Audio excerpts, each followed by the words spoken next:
For instance, when we look at Aristotle's words, when we look at the descriptions of the Quran, we see a correspondence. Well, that is you haven't evidence. shown us any correspondence. Yeah, that's the point. That's just a You statement. haven't shown us. It's just a statement. Aristotle is like the Quran. How? How?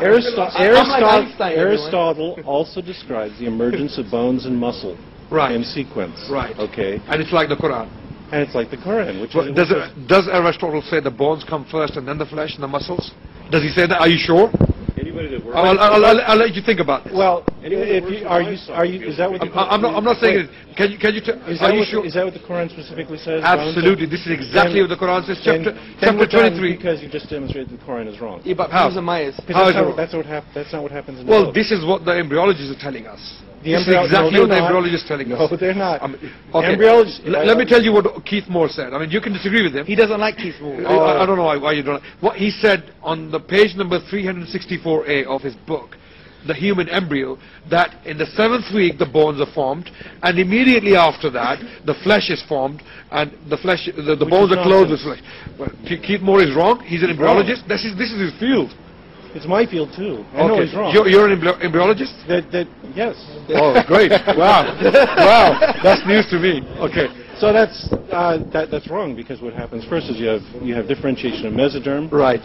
That within the mesoderm you have segregation into things like embryonic mesenchyme, and then you have these cartilaginous centers that will form bone. Right. And these are forming simultaneously with each other. Right.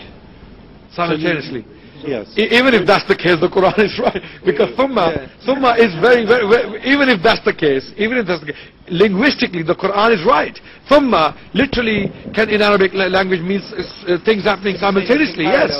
Yes. But that's besides the point. On the one hand, you are complaining that there's this detailed, wonderful science Sure. in the Quran Yes. that you could only have learned from, revelation.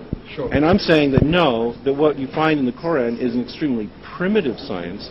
There was nothing more than the common man could have learned from, general interactions with learned society at the time. Like mountain roots as well. How would they even know that? It was not even knowledge at that time. Mountain roots. Whoop-de-doo again.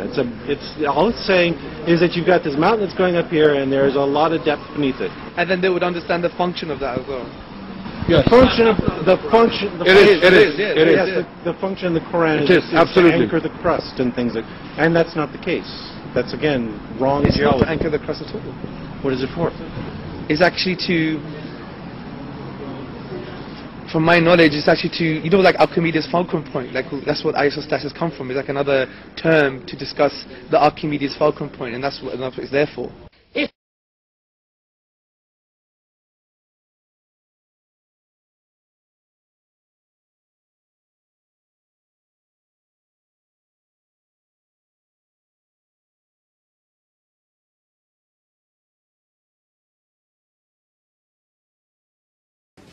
A miracle of miracles. There are verses in the Quran which give us facts which could not be known by a man living in the 7th century Arabian desert. The Quran talks about different things. The Quran talks about scientific miracles. For example, the Quran talks about embryological stages a child goes through in a mother's womb. And these stages are microscopic. And we recently published a research on that point. And one of the atheistic scholars, Peter Myers, who is an embryologist, who sent this paper to him, and he stated that these verses cannot be refuted because the language is so vague. In other words, the language is so appropriate that it cannot be refuted in the line of modern science.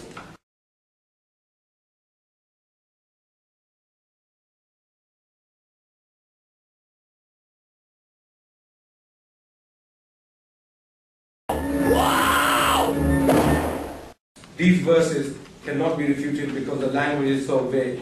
These verses cannot be refuted because the language is so vague. In other words, the language is so appropriate. In other words, the language is so appropriate.